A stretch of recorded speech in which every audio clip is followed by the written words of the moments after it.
L'Afrique, la nouvelle frontière du développement d'ici à 2050. À l'horizon 2050, la population africaine sera équivalente à celle combinée de la Chine et de l'Inde.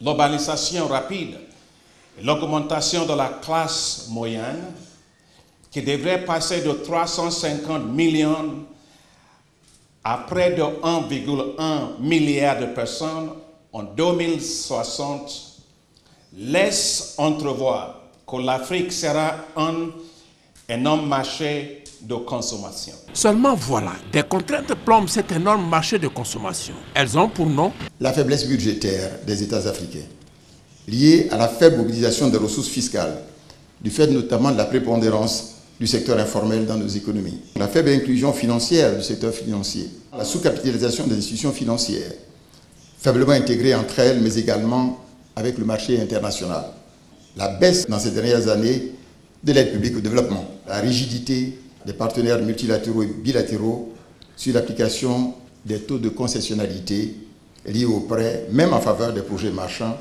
ou quasi marchands.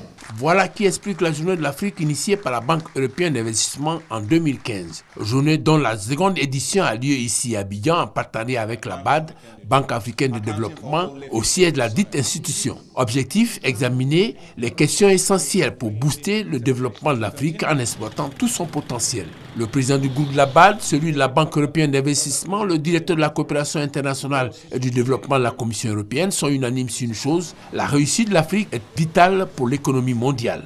Cette exigence nécessite une nouvelle approche du partenariat Nord-Sud. Les partenaires au développement sont appelés à dépasser le niveau actuel des ressources mobilisables en faisant appel notamment aux capitaux privés et en instituant une véritable synergie d'action entre les partenaires au développement.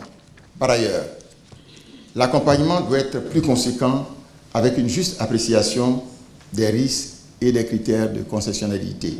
8 séances plénières ont meublé cette rencontre qui a mobilisé des experts et autres spécialistes du développement.